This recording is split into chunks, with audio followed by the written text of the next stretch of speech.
안녕하세요. 저는 30대 중반 여성으로 현재 서울에서 혼자 살고 있습니다. 한때는 사랑하는 가족도 있었고 결혼해서 남편과 평생 행복하게 살 거라 생각했습니다. 하지만 제 인생은 그야말로 불행의 연속이었습니다. 하늘도 무심하시지. 부모님도 일찍 돌아가시고 거기다 하나뿐인 혈육인 여동생까지 세상을 떠나면서 세상에 혼자 남겨진 이 기분은 겪어보지 않은 분들이라면 절대로 알 수 없을 겁니다. 결혼해서 남편이 있고 시댁 식구들이 있었지만 가족이라고 생각할 수 없었는데요. 저에게 가족이 없다는 이유로 무시하고 구박하고 거기다 제 동생이 죽고 난 후 저 모르게 남편이 저에게 한 행동은 절대로 용서할 수 없었습니다. 동생이 죽고 나서 제가 받게 된 보험금을 탐내더라고요. 적어도 인간이라면 기본 도리는 해야 한다고 생각했지만 남편이나 시댁 식구들에게서 그런 모습은 전혀 찾아볼 수 없었습니다. 저는 원래 부모님과 여동생 이렇게 넷이 살고 있었습니다. 특별할 것 없는 평범한 그런 가족이었지만 지금 생각해보면 그때가 너무 행복하고 그리운 시절이었습니다. 부모님은 맞벌이를 하셔서 아침 일찍 나가서 저녁에 들어오셨는데 그러다 보니 제가 동생을 많이 챙겨야 했습니다. 동생도 저를 잘 따라주었고요. 흔히 자매는 어릴 때 많이 싸운다고 하지만 제 동생은 그러지 않았습니다. 저는 동생 숙제도 봐주고 밥도 같이 차려 먹고 하면서 서로 의지하고 그렇게 지냈습니다. 평일에는 부모님이 일하시느라 바빴지만 주말에는 그래도 온 식구가 다 모여 외식도 하고 놀러도 다녔어요. 그러던 어느 날 저는 믿고 싶지 않은 소식을 마주해야 했습니다. 제가 대학 졸업 후 회사에 취직을 했는데 아빠가 회사에서 사고를 당하셔서 병원에 실려갔다는 연락을 받았습니다. 주희야, 어떡하니? 지금 엄마 병원이야. 아빠가 사고 당해서 병원 왔는데 의식이 없다. 급히 수술 들어갔는데 너 빨리 좀 와. 뭐? 알았어. 금방 갈게. 저는 엄마의 전화를 받고 급히 병원으로 갔는데 수술 후에도 아빠는 여전히 깨어나지 못하셨습니다. 중환자실에서 일주일도 채 버티지 못하고 세상을 떠나셨죠. 이 충격으로 엄마는 식사도 잘하지 않으셨습니다. 엄마, 이러다 엄마까지 쓰러져. 입맛 없어도 좀 드세요. 됐어. 너 먹어. 은주랑 저는 먹었죠. 그래, 네가 좀 잘 챙겨줘. 저희 걱정 말고 엄마나 빨리 식사 좀 제대로 하세요. 맨날 이렇게 드시다가는 진짜 쓰러진다니까? 엄마는 다니던 직장도 그만두시고 집에 계셨는데 살도 많이 빠지고 몸이 약해지셨습니다. 그러다 얼마 뒤 엄마도 세상을 떠나셨어요. 사실 저나 동생도 아빠가 사고로 돌아가셨을 때 믿기지 않았는데 엄마가 받으셨을 충격은 아마 더 크셨을 것 같습니다. 세상에 여동생과 둘만 남았을 때 그 심정은 그야말로 절망적이었어요. 그럼에도 제가 이 악물고 더 열심히 살았던 건 부모님이 생전에 후회 없이 인생을 살라고 하신 말씀 때문이었습니다. 그래서 저는 부모님이 안 계셔서 슬퍼할 겨를도 없이 동생과 열심히 살아야 했습니다. 동생은 1년 뒤 대학을 졸업하고 저처럼 직장인이 되었는데 둘 다 회사를 다니다 보니 바쁘게 지낼 수밖에 없었습니다. 제가 항상 신경 쓰며 살았던 건 오로지 동생뿐이었습니다. 제가 언니여서 동생에게 부모 노릇해야 한다고 생각했거든요. 그래서 제 친구들은 하나같이 다 남자친구를 만나고 연애해서 결혼까지 하는데 저는 그러지 못했습니다. 관심도 없었고요. 그러다 제 나이 30이 되었을 때 남편을 만났습니다. 친구의 소개였는데 저보다 나이는 2살이 많았고 저처럼 평범한 직장인이었어요. 남편은 저희 집안 환경을 다 알고 만났습니다. 그래서인지 제 동생을 아주 잘 챙겨줬죠. 주희야, 이거 은주 갖다 줘. 이건 언제 샀어? 아까 카운터에서 미리 얘기해뒀지. 고마워, 좋아하겠다. 은주가 여기 음식 되게 좋아하잖아. 그래서 미리 주문한 거야. 이러니까 은주가 자기를 좋아하지. 남편은 저는 물론 제 동생에게도 잘해줬는데, 물론 단순히 잘해준다고 해서 제가 남편과 결혼을 결심한 건 아니었습니다. 만나면 만날수록 좋은 사람이라고 느꼈기 때문이었죠. 제가 살면서 연애 경험이 많은 것도 아니었으니 남편의 속을 제가 100% 어떻게 알겠어요? 하지만 3년 동안 만나면서 한결같은 모습을 보여주니 믿음이 갔습니다. 시댁에 인사를 갔을 때도 시부모님은 제 사정을 아시고는 이렇게 말씀하셨어요. 주희야, 그동안 고생 많았다. 아닙니다. 고생한 거 없어요. 그래도 부모가 곁에 있는 거랑 없는 건 차이가 크지. 우리 우진이한테 얘기 많이 들었어. 아주 어른스럽고 속이 꽉 찼다고 하더라. 그런데 오늘 보니까 정말 그렇네. 앞으로 나나 아버지가 친부모까지는 아니더라도 든든하게 버팀목이 되어줄게. 그러니까 우리 잘 지내보자. 감사합니다. 상견례까지 할 것도 없이 시댁에서는 제 동생까지 초대해 주셨고 다 같이 식사를 먹으며 결혼 얘기를 했습니다. 시댁에는 남편의 여동생이 한 명 있었는데 제 동생보다도 나이가 어렸습니다. 그런데 저를 언니라고 부르며 잘 따르길래 저도 앞으로 잘 지내야겠다 생각했어요. 그렇게 저는 남편과 결혼을 했고 시댁에 가면 시부모님이 항상 반겨주셨습니다. 우리 주희 왔어? 어서 와. 여기 앉아서 좀 쉬어. TV 보고 싶은 거 있으면 보고 자고 싶으면 방에 들어가서 한숨 자고 나와. 아니에요. 저는 뭐 할 거 없어요? 할 게 뭐 어디 있어. 내가 하면 돼. 시댁에 가면 어머님은 저한테 아무것도 하지 말라고 그냥 쉬기만 하라고 하셨습니다. 사실 그게 좀 마음이 편하진 않았어요. 아무래도 시댁이었으니까요. 하지만 어머님이나 아버님은 친정에 온 것처럼 생각하라고 하시며 누워 있어도 아무도 뭐라고 할 사람 없으니 편하게 있으라고 하셨어요. 그래서 저는 정말이지 시댁을 잘 만났다고 생각했습니다. 그런데 시댁에서 저를 이렇게 대해주시는 것도 오래가지 않더군요. 딱 1년이었습니다. 남편과 결혼한 지 1년 차가 되었을 때 시댁에서는 은근히 돌아가신 친정 부모님 얘기를 많이 하셨습니다. 제가 실수라도 하는 날에는 어머님이 꼭 엄마 얘기를 하시더라고요. 죄송해요, 어머님. 제가 손이 미끄러져서.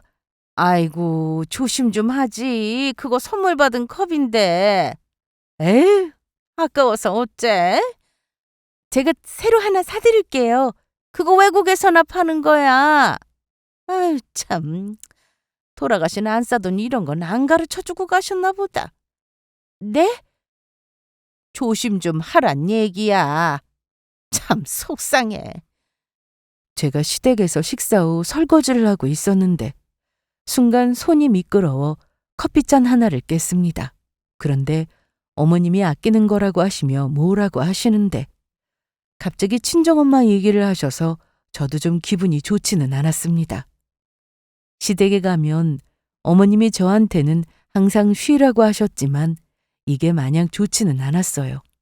뭐라도 해야 할 것 같아서 잠깐 소파에 앉았다가도 어머님이 주방에 서 계시면 옆에 가서 할 일을 찾았습니다. 말씀으로는 아무것도 하지 말고 쉬려고만 하셨지만 제가 설거지라도 하고 와야 마음이 편하더라고요. 아무리 잘해주셔도 시댁은 시댁이니까요. 한 번은 제 요리 실력으로 시댁에서 안 좋은 소리를 듣기도 했습니다. 요리는 저보다 제 동생이 더 잘했는데 저는 아무리 노력을 해도 요리 실력이 늘지 않더라고요. 레시피를 따라서 만들어도 맛을 내는 게 왜 이렇게 어렵던지, 해도 안 되는 게 있구나 라고 느낀 게 바로 요리였습니다. 요리에는 진짜 소질이 없더라고요. 집에서도 반찬을 만들면 동생이 주로 했는데 저는 옆에서 보조나 뒷정리를 했습니다.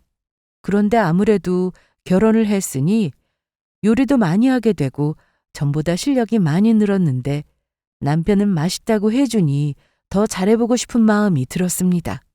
그래서 연습을 많이 하고 아버님 생신 때 집에서 갈비찜을 해서 가지고 갔습니다. 엄마, 이것 좀 보세요.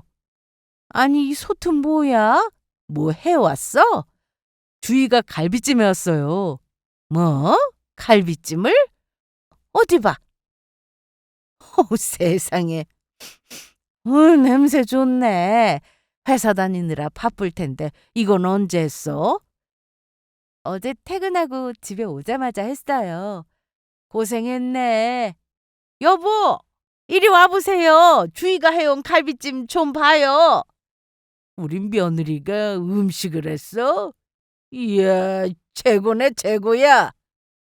시댁에서 칭찬을 받으니 기분이 좋았습니다. 그런데 어머님께는 좋은 말을 듣지 못했습니다. 외식을 하려다가 집에서 저녁을 먹기로 해서 상을 차렸는데 남편은 제가 해온 갈비찜이 맛있다고 엄지척을 해줬지만 어머님은 아니었어요. 어머나, 냄새가 좋아서 맛도 좋을 줄 알았는데 맛이 좀 이상하네. 어머님 입맛에는 안 맞으세요? 간이 좀 안 맞는다. 이럴 때 친정엄마가 살아계셨으면 요리도 알려주고 좋았을 텐데 많이 좀 알려주고 가시지 뭐가 그렇게 급하다고. 어머님은 그냥 하신 말씀이었지만 저는 속이 상했습니다. 그렇다고 어머님 생신인데 뭐라고 할 수도 없고 조용히 식사를 하고 집에 왔습니다. 다행히 남편이 제 기분을 알고는 신경 쓰지 말라고 했는데요. 주희야, 아까 우리 엄마가 말씀하신 거 신경 쓰지 마.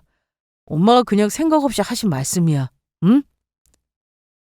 저번에도 그러시고 아무렇지 않게 엄마 아빠 얘기하시는 거 사실 좀 듣기 그래. 내가 언제 기회 봐서 그러지 마시라고 말씀드릴게.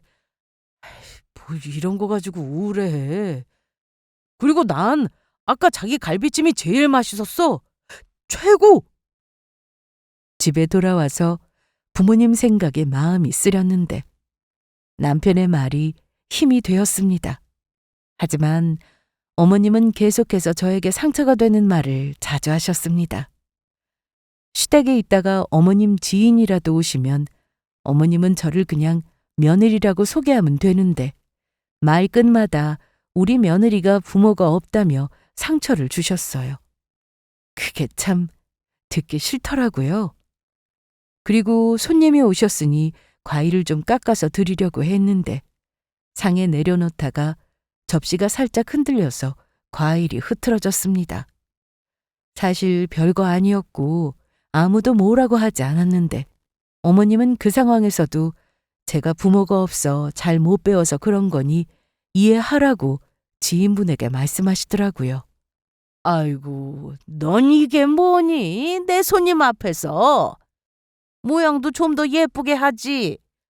왜요, 엄마? 잘했는데요. 과일이 맛만 좋으면 되지. 그래요. 뭐 어때서 잘했구만. 남편과 어머님의 지인이 다 괜찮다고 하자 어머님은 저를 째려보셨습니다. 그런데 이때는 저도 기분이 많이 상한 상태여서 일부러 어머님을 쳐다보지 않았어요. 사실 하나하나 따지고 보면 그냥 넘어갈 수도 있는 일들이 많았습니다. 그런데 그게 쌓이고 쌓이다 보니 저에게는 큰 상처가 되더라고요. 결혼하고 어머님께 제일 많이 들었던 말은 부모 없는 며느리를 데려다가 이렇게 잘해주는 시어머니 봤냐는 말이었습니다. 시댁에 가면 이런 식으로 저를 무시할 때가 많았습니다. 그래서 조금씩 거리를 두고 시댁에 가는 횟수를 줄였습니다. 그래도 남편이 제 편에 서서 항상 좋게 말해주니까 그것만으로도 만족했어요. 남편과는 연애 시절부터 결혼하고 나서도 계속 사이가 좋았는데 크게 다투게 된 일이 있었습니다. 저와 남편이 사는 집 근처에 남편의 친한 친구가 이사를 왔습니다. 결혼도 안 하고 혼자 사는데 저도 같이 가서 인사를 했어요. 남편의 친구는 혼자 살 생각이라며 결혼 계획은 없다고 했습니다. 집에서 혼자 사니까 남편은 종종 친구네로 가서 시간을 보내고 왔는데 그게 문제였습니다. 걸어서 갈 만한 거리였고 남편은 원래 퇴근하면 바로 집으로 왔는데 친구네 간다고 하면서 집에 늦게 들어왔습니다. 저도 처음에는 친구네 있다고 하면 일찍 들어오라고만 하고 신경 쓰지 않았습니다. 그런데 이런 날이 많아지니 혹시 여자가 생겼나 하는 의심을 하게 되더라고요. 그래서 자주 전화를 했는데 남편은 제 연락은 안 받은 적이 없었습니다. 그리고 집에 안 들어와서 제가 전화를 걸면 항상 그 친구네 집이었습니다. 아무리 친구라도 허구한 날 친구네 가니까 외도를 의심하지 않을 수 없었습니다. 그런데 남편에게 여자가 있는 건 아니었어요. 남편의 핸드폰도 확인했고 블랙박스도 봤지만 별다른 건 없었습니다. 남편은 그저 노는 게 좋았던 겁니다. 남편 친구네 집에는 남편과 또 다른 친구들이 자주 놀러 온다고 했는데 그 친구들끼리 만나면 게임도 하고 캠핑까지 다녔어요. 저는 그게 좀 서운했습니다. 자기야, 아무리 그래도 거의 매일같이 친구네 가는 건 아니지. 지난주엔 당신 친구들하고 캠핑까지 다녀와 놓고 또 친구네면 어쩌자는 거야? 알았어, 미안해. 안 그래도 지금 일어나려고 했어. 금방 갈게. 제가 화를 내면 남편은 잘못했다고 바로 숙이고 들어왔습니다. 이게 정도가 점점 심해지니까 남편은 다신 그러지 않겠다면서 스스로 각서도 쓴 적이 있었습니다. 자, 읽어봐. 이게 뭐 중요해? 법적 효력이 있는 것도 아닌데. 그래도 내가 진심으로 작성한 거야. 여기 밑에 내 지정까지 찍었잖아. 이게 아무 소용이 없는 걸 알면서도 그래도 다신 안 그러겠지 하고 믿었습니다. 제가 쓰라고 한 게 아니라 자기가 직접 써온 거니까요. 그런데 역시나 각서를 쓰고 한 달도 못 가서 남편은 여전히 늦게 들어오고 술에 취해 새벽에 들어와서 오히려 큰 소리를 치곤 했습니다. 야, 강주일! 너 자냐? 남편이 왔는데 나보지도 않고. 당신 지금 뭐해? 깜짝이야. 왜 거기서 나와? 남편은 안방 문 앞에 서서 큰 소리를 치며 제 이름을 부르고 나오라고 했는데 저는 소파에서 남편을 기다리다 깜빡 잠이 들었습니다. 그래서 소리 지르는 남편의 뒤로 가서는 한마디 했는데 자기를 놀래켰다고 하면서 더 짜증을 부렸어요. 여태 거실에서 TV 봤냐? 보긴 뭘 봐. 당신 기다리다가 깜빡 잠든 건데. 대체 지금 몇 시야? 아니 그동안 나도 잔소리 안 하고 참고 있었는데 매일같이 이렇게 늦게 들어와? 남자가 말이야. 나가서 놀다가 늦게 들어올 수도 있는 거지. 넌 그런 것도 이해를 못하냐? 내가 언제 하지 말라고 한 적 있어? 당신 친구들하고 캠핑 다니는 것도 이해했고 친구네 가서 자고 온다고 했을 때도 이해했어. 그런데 나한테 말도 없이 외박하는 건 아니지? 요 며칠 계속 외박하고 새벽에 몰래 들어와서 옷만 갈아입고 출근하는 거 내가 모른다고 생각한 거야? 남편은 취해서인지 제 말에 할 말이 없어서인지 가만히 서 있었습니다. 저런 모습을 보고 있으니 이혼 생각이 절로 나더라고요. 친구들 모임에 가서 이런 남편을 흉보자니 제 얼굴에 침 뱉기라 말도 못하겠고 동생한테도 잘 사는 모습을 보여주고 싶다 보니 혼자 기분 상하고 말아야 했습니다. 그러다 남편의 이런 행동이 도가 지나치다 보니 어느 날 집으로 찾아온 어머님께 말씀드렸는데 반응은 예상을 벗어나지 않았습니다. 우리 우진이 말대로 남자가 나가서 좀 놀 수도 있지 뭘 그래. 막말로 나가서 바람 피우고 다니는 것도 아니잖아. 우리 아들 착한 건 너도 잘 아니까 이해해라. 응? 어머님은 이 일을 대수롭지 않게 생각하시는 것 같았습니다. 남편은 그날 이후로도 모든 마음대로 하고 살았습니다. 그런데 그럴 때마다 제가 잔소리를 해봤자 달라지는 건 없었습니다. 늦게 들어오거나 외박을 하면 거의 친구네서 있다가 오는 거였는데 말해도 듣지를 않아서 그냥 뒀습니다. 그랬더니 남편이 오히려 저에게 전화를 많이 하더라고요. 여보세요? 자기야? 왜? 나 지금 친구네야. 그런데? 아니, 전화도 없고 문자도 안 보내길래. 여보세요? 어, 저녁은 먹었어? 어, 나 곧 일어날 거야. 마음대로 해. 주희야, 왜 그래? 나 늦으면 항상 전화하더니 왜 연락이 없어?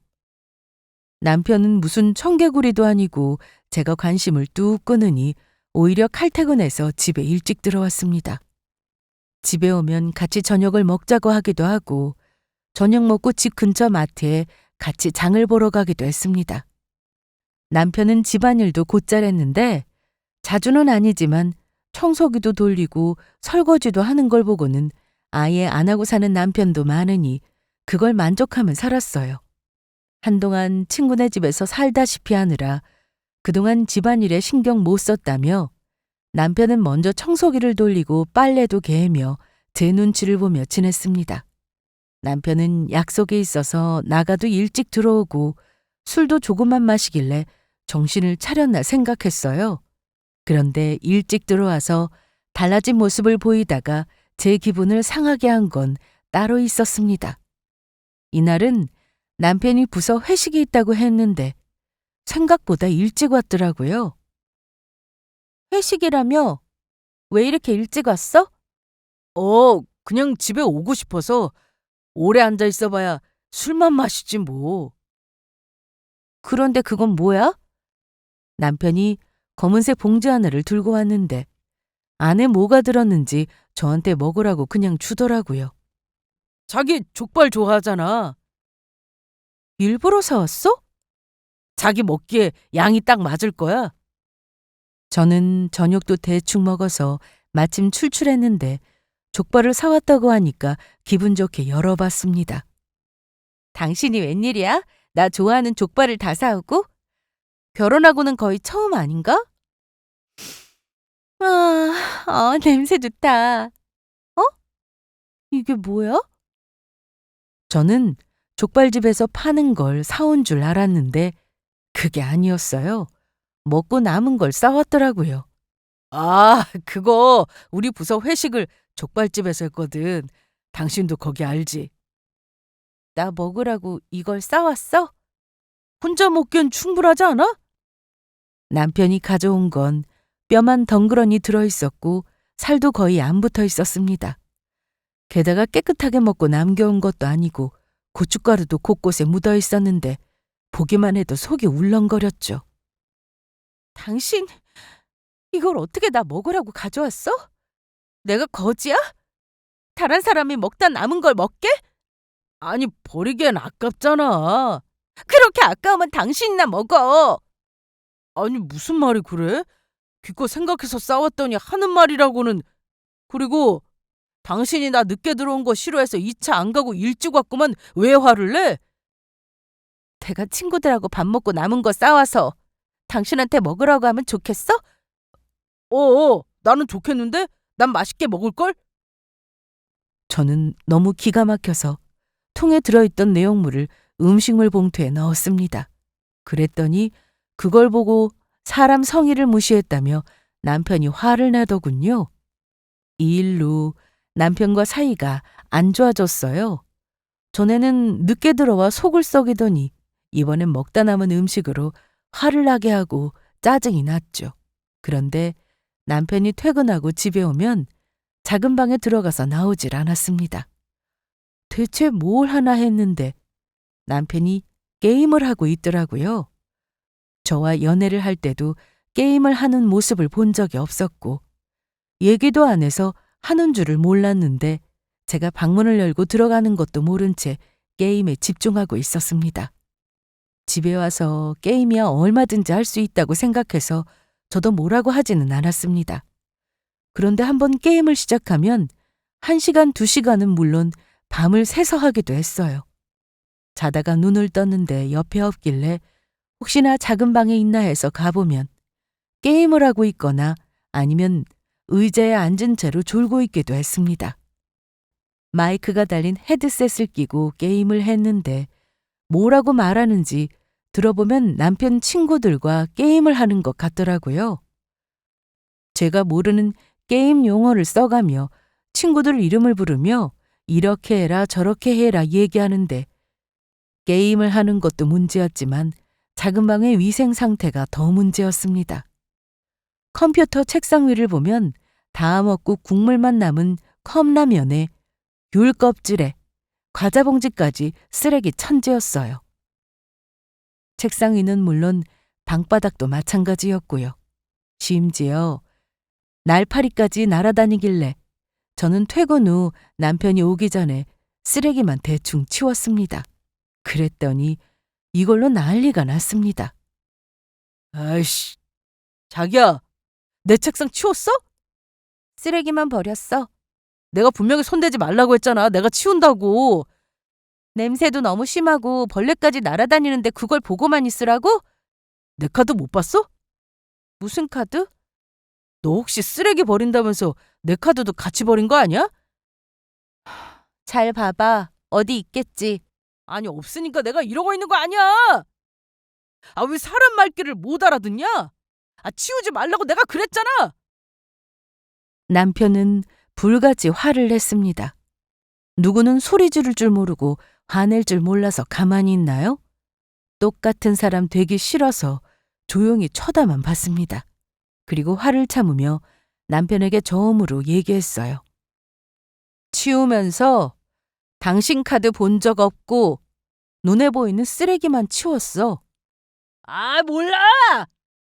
앞으로 작은 방 들어오지 마. 알았어? 남편은 이날 하도 난리를 쳐서 저도 더는 그 방에 들어가지 않았습니다. 며칠 뒤 카드는 컴퓨터 책상 밖에서 발견됐는데 그걸 찾고 저에게 미안했는지 괜히 말을 걸더라고요. 저기 주희야, 나 지금 커피 사러 갈 건데 너 뭐 마실래? 아니. 너 녹차 좋아하잖아. 그거 사올까? 됐어. 남편은 그러더니 혼자 나가서 커피와 제가 좋아하는 녹차를 사가지고 왔습니다. 여기 마셔. 그리고 카드 찾았어. 뭐? 책상 바닥에 떨어져 있더라. 남편은 괜히 머리를 긁으며 방으로 들어갔는데 항상 화를 내고 먼저 화해하는 쪽은 거의 남편이었습니다. 이렇게 살다 보니 제가 꿈꿔온 결혼 생활과는 달라도 너무 다르더라고요. 시댁에서 막말을 듣고 와도 남편이 제 편이고 저를 위해주니까 남편만 보고 살아야지 생각했던 때도 있었습니다. 하지만 퇴근 후 집에 오면 남편은 게임에 빠져 저와 대화도 거의 하지 않았고 조그만 기분이 상한다 싶으면 불같이 화를 냈습니다. 이런 성격을 연애 때 어떻게 숨겼나 싶을 정도로 제가 알던 남편의 모습은 온데간데 없더라고요. 그렇게 하루하루 살다 보니 이혼 생각만 늘어갔는데 시댁과 거리를 두며 지내서 어머님은 집으로 찾아올 때가 종종 있었습니다. 그래도 미리 전화는 하고 오셨는데 이날은 연락처도 없이 갑자기 찾아오셨어요. 이때가 평일이었고 시간은 밤 9시였습니다.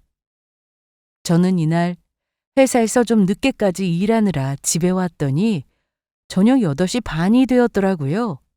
그래서 오자마자 씻고 나왔는데 어머님이 바로 오셨습니다. 머리도 말리지 못하고 수건으로 둘러싸고 있었는데 어머님이 오셔서 아니 어머님, 이 시간에 연락도 없이 웬일이세요? 너는 시어머니를 보고 그게 할 소리냐? 니네가 하도 집에 안 와서 죽었는지 살았는지 내 눈으로 직접 확인하려고 왔다. 아니, 그런데 우리 유진이는 아직 퇴근 안 했어? 방에 있을 거예요. 안방?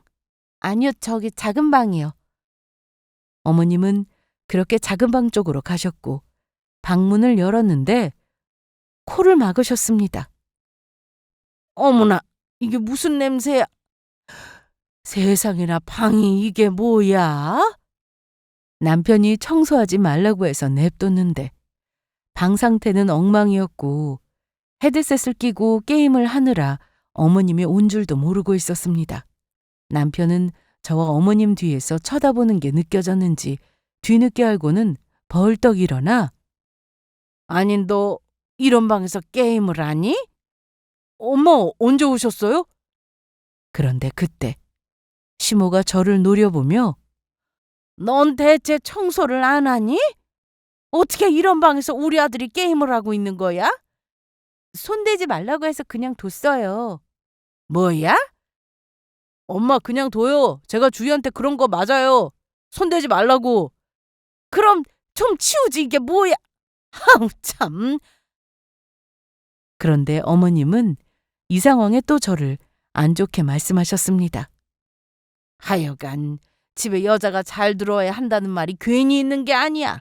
그리고 그 집 부모님을 봐야 하는 건데. 아휴. 어머님, 저 들으라고 하신 말씀이세요? 다 들렸니? 네. 그럼 잘 됐구나. 솔직히 너 말이다. 부모님이 안 계시니까 네가 누구를 닮은 건지 내가 어떻게 아냐. 가정 환경이 그거 무시 못하는 거야. 내 말이 섭섭하게 들리겠지만 너도 나중에 자식 낳아봐라. 어머님, 저희 부모님에 대해서 함부로 말씀하지 마세요. 저번에도 그러시고 왜 자꾸 그러세요? 시댁에 갔을 때도 부모가 어쩌고 하는데 이런 얘기는 기분 나쁘니까 하지 마시라고요. 분명히 말씀드렸잖아요. 어머 얘 눈 좀 봐라. 너 그러다 사람 한 대 치겠다. 네가 이러니까 살아있지도 않은 네 부모가 욕을 먹는 거야. 그거 알아? 이런 말 안 들으려면 더 잘하고 살았어야지. 부모가 있고 없고 차이가 크다는 거 모르냐? 그만 좀 하세요. 남편은 그래도 제 편을 들어줬지만 제가 시모한테 큰 소리로 치니 오히려 저한테 뭐라고 했습니다. 결국 이날 시모는 열받은 채 돌아갔고 저도 남편과 크게 싸웠습니다. 남편이라도 정신이 똑바로 박힌 사람이었다면 시댁과 연 끊고 지낼 수도 있었겠지만 남편까지 이 모양이라 더는 같이 살고 싶다는 생각이 들지 않더라고요. 그런데 이보다 더 충격적인 일이 생겼습니다. 동생과는 자주 연락하며 지냈는데 어느 날 새벽에 동생한테 전화가 왔습니다. 잠결에 받았다가 전화를 받고는 정신이 번쩍 들었죠. 여보세요? 은주야, 이 시간에 무슨 일이야? 강은주 씨 보호자 되세요? 네, 제가 언니인데요. 누구세요? 여기 병원인데 빨리 좀 오시겠어요? 장은주 씨 지금 교통사고로 구급차 타고 실려왔어요. 전화를 끊고 이게 대체 무슨 일인가 싶어 일단 외투부터 걸치고 나가려는데 남편을 깨우니 짜증을 내길래 혼자 나와서 택시를 타고 병원으로 향했습니다. 그런데 병원에 도착하고 나니 작별 인사고 뭐고 인사도 못하고 동생은 이미 세상을 떠난 뒤였습니다. 의사 말에 따르면 이미 심정지 상태로 병원에 도착했다고 하더라고요. 부모님이 돌아가실 때도 힘들었지만 동생의 사망 소식은 충격이 몇 배나 더 컸습니다.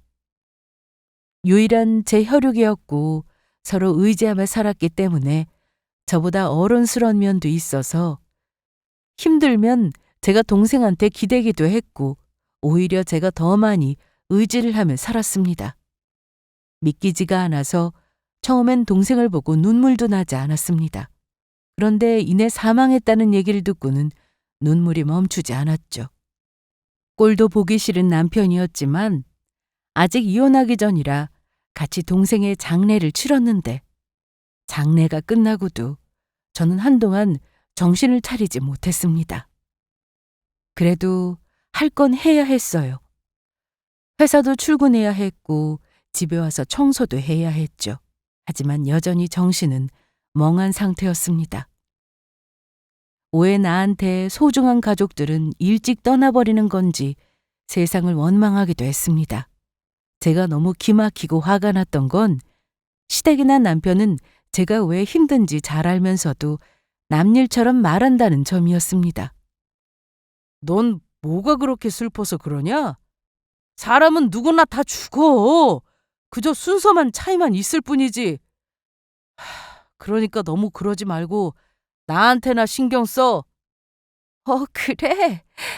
그럼 어머님 아버님 돌아가시고 아가씨까지 세상 떠났다고 생각해봐.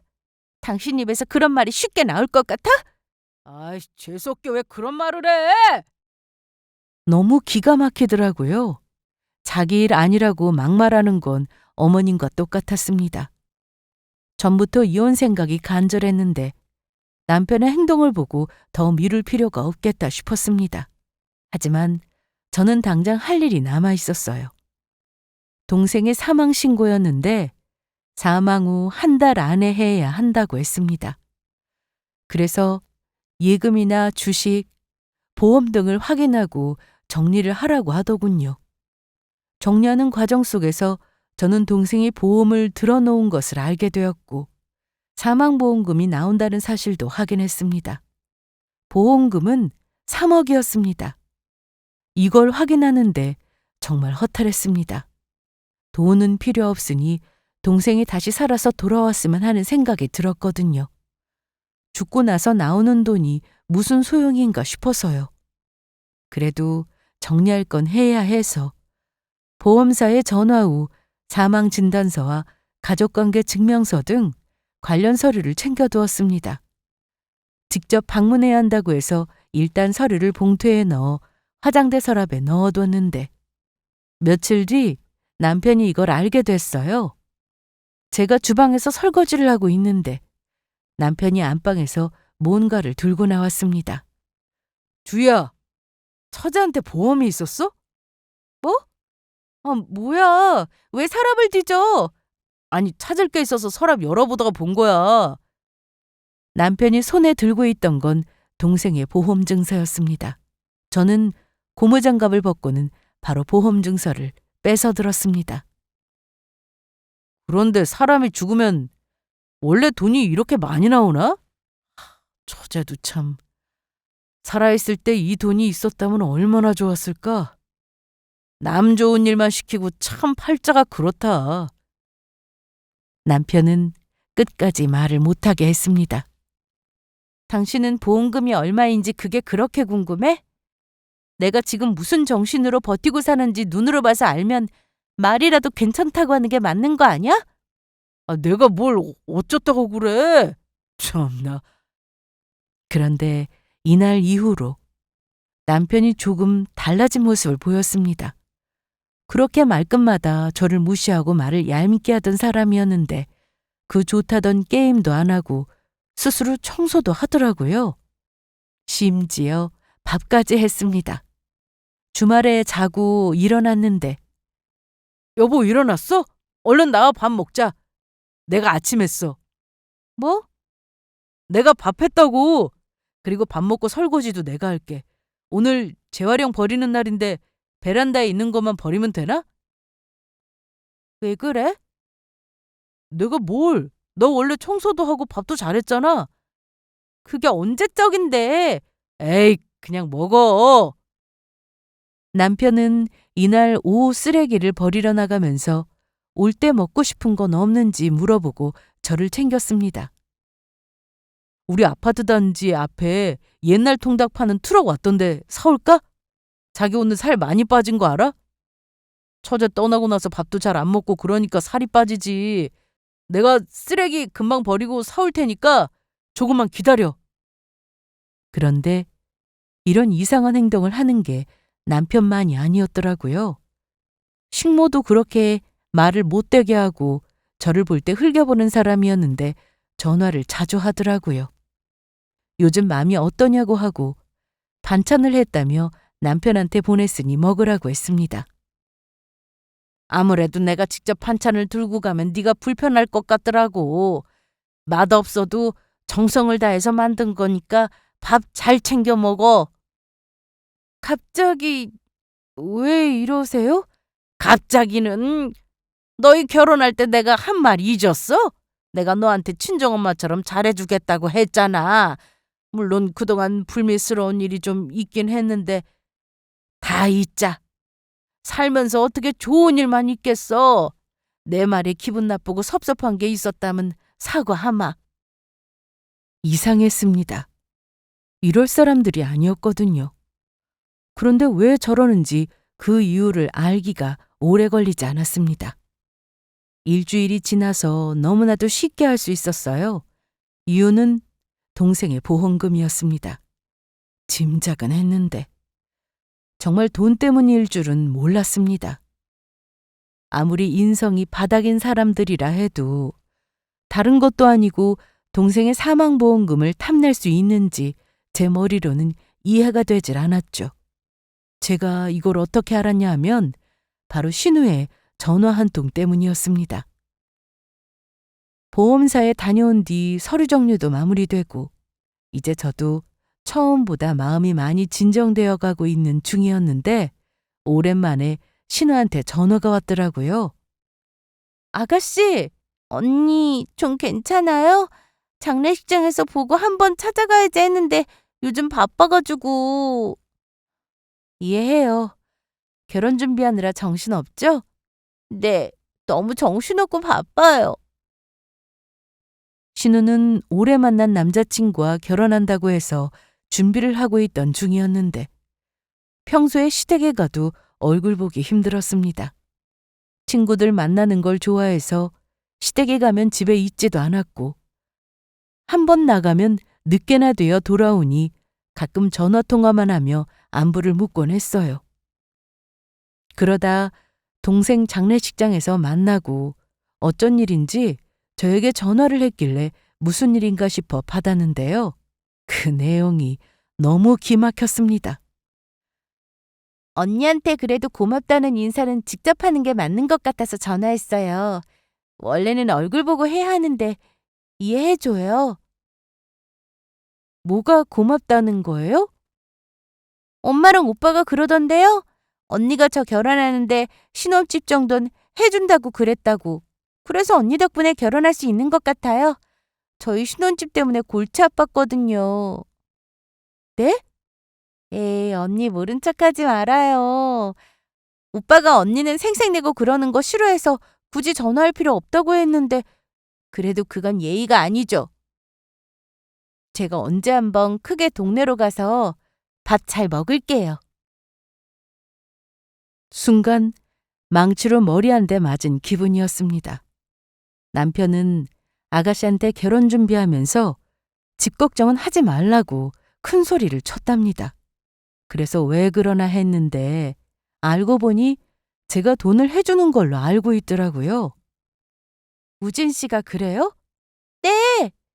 오빠가 언니한테 전화하지 말라고 아주 신신당부했는데 그래도 어떻게 그래요. 그리고 이건 오빠 덕이 아니라 언니 덕이니까 언니한테 고맙다고 말을 해야 하는 게 맞죠.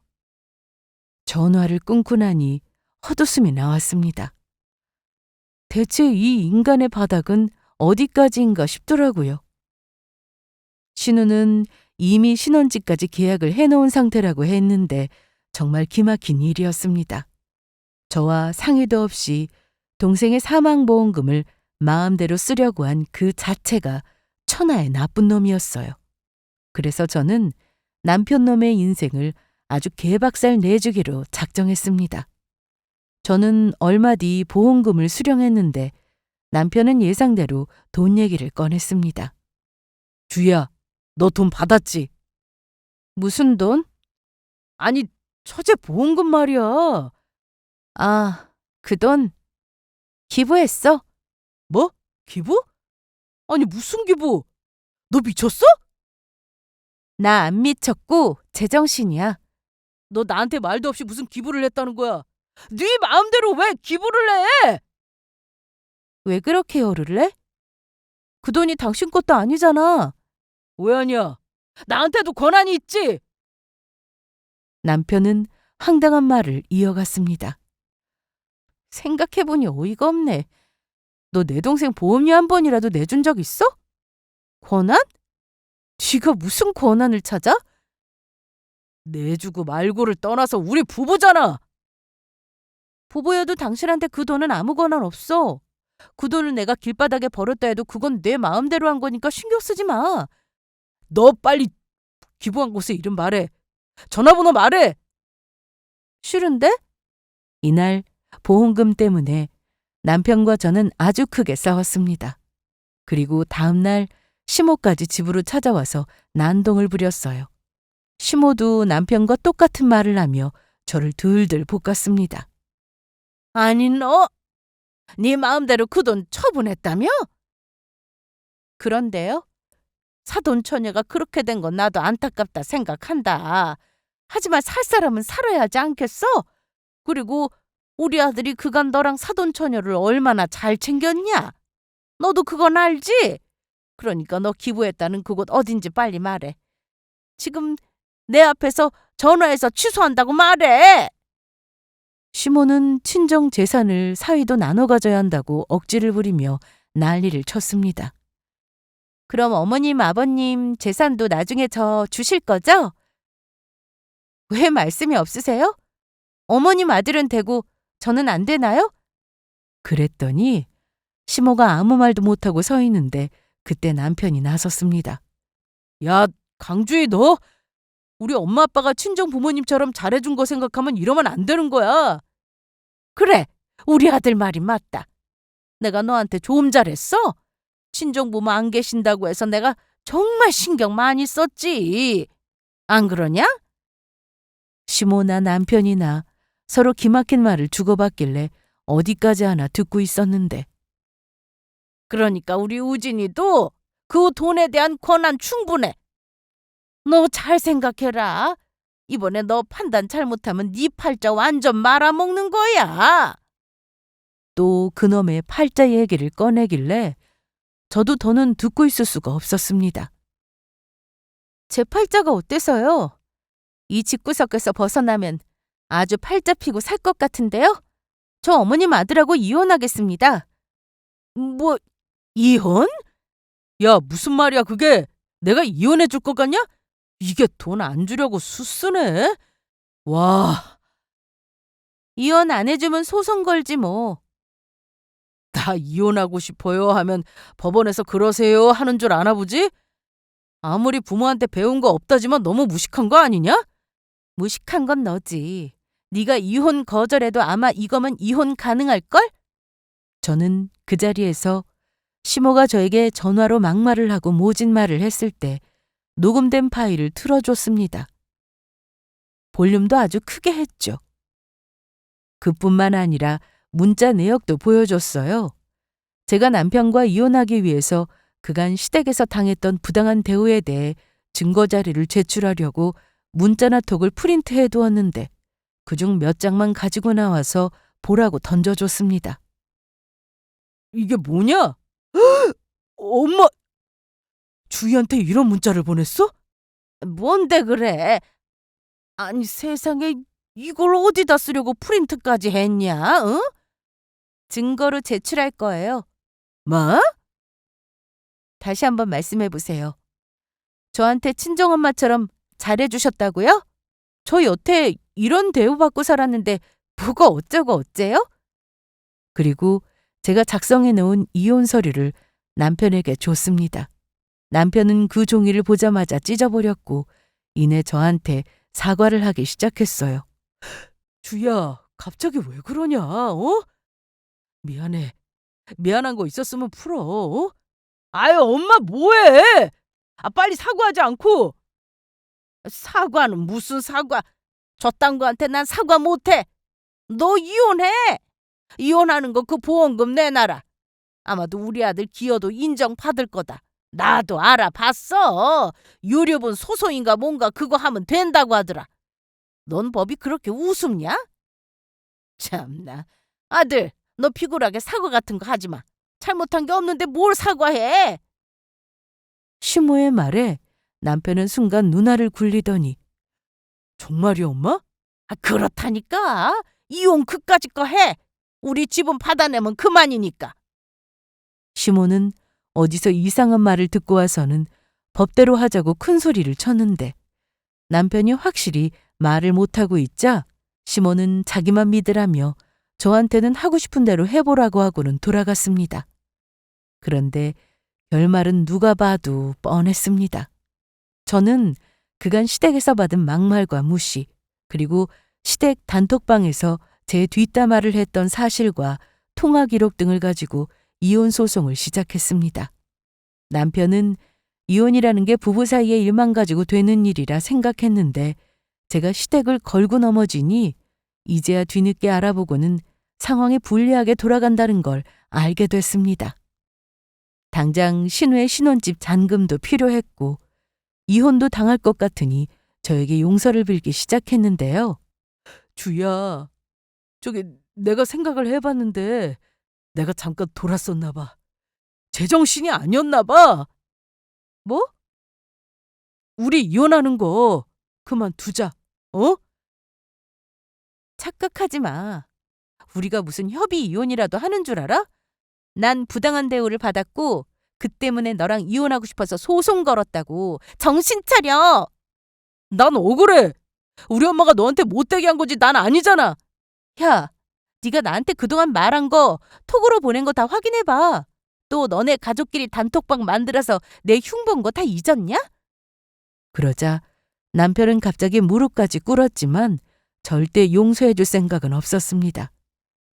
시모도 찾아와 자기 아들 좀 봐달라며 사과를 해왔으나 그게 진심일 리도 없었고 당장 돈 때문이라는 걸 잘 알았기에 대꾸도 하지 않고 돌려보냈습니다. 시댁은 그야말로 난리가 났어요. 하지만 저는 예정대로 계속 소송을 진행했는데 시댁으로부터 폭언과 무시를 일삼는 시모를 상대로 위자료를 받게 되었습니다. 액수와 상관없이 이혼을 하게 된 것에 대해서 너무 기뻤습니다. 시댁은 신우 결혼 준비로 돈이 부족했는데 위자료까지 주게 생겼으니 가족들이 아주 돌아가면서 저한테 아쉬운 소리를 하더라고요. 하지만 판결 이후 제가 시댁 식구를 만나는 일은 없었습니다. 그런데 한 달 정도 지나서 남편이 집으로 찾아왔습니다. 제가 이혼 후 다 정리하고 동생이 살던 집으로 들어가 지냈는데 갑자기 찾아왔더라고요. 주희야, 잘 지냈냐? 다신 보고 싶지 않다고 했을 텐데. 알아. 그냥 발길 가는 대로 걸었는데 여기까지 왔다.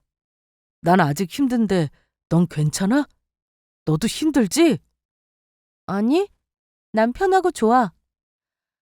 제발 가줄래? 그래, 알았다. 그런데 너 그때 그 돈 정말 기부했어? 그 많은 돈을 전부? 아니, 내가 아직도 그 돈이 탐나서가 아니고 그냥 궁금해서 물어보는 거야. 그 정도 돈을 기부한다는 게 쉬운 일은 아니니까. 그런데 저는 기부한 건 사실이었지만 전액은 아니었습니다. 소액만 기부를 했죠. 동생이 살아있을 때 봉사활동도 많이 다니고 어려운 사람 도와주고 싶다는 말도 많이 했거든요. 나중에 사회복지사도 되고 싶다고 했었기에 그 말이 생각나 소액이지만 기부를 했습니다. 그리고 나머지는 도저히 쓸 수 없어서 통장에 그대로 넣어두었어요. 그걸 말해주니 전 남편은 아주 분통을 터뜨렸습니다. 뭐? 야, 너 그래놓고 다 기부했다고 한 거였냐? 난 그 돈 전부 기부했다고 한 적 없어. 그리고 너랑 상관도 없는 일인데 이제 와서 이러는 거 추잡스러워. 그만 꺼져. 주희야, 우리 다시 안 되냐? 어떻게 안 될까? 너 이 세상 혼자잖아. 가족 필요하지 않아? 너네 같은 인간들하고 가족하고 싶은 생각 없어. 남편은 열이 받았는지 길바닥에 있던 돌을 발로 뻥 찼다가 아프다고 소리를 질렀습니다. 아우, 아우, 내 팔. 잘 가라. 주희야, 너 이대로 가냐? 나 모른 척하고? 다시 한번 말하는데 또 한 번 찾아와서 헛소리하면 그땐 진짜 경찰 부를 줄 알아? 전 남편은 그 일로 깁스를 했다는데 그거야 저와 상관없는 일이고 저한테 줄 위자료와 자기 동생 신혼집 잔금을 치러야 해서 대출까지 받았다고 전해 들었습니다. 자기 동생한테 집 해준다고 큰소리 쳐놨으니 책임은 져야 하고 돈은 없고 난감했겠죠.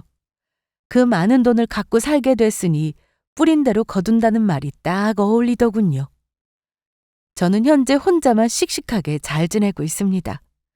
혼자라서 외롭기도 하고 동생과 부모님이 보고 싶고 그립지만 나중에 후회하지 않기 위해 정말 열심히 살고 있어요. 제 인생 많이 응원해 주실 거죠? 그럼 제 사연은 여기서 이만 마치겠습니다.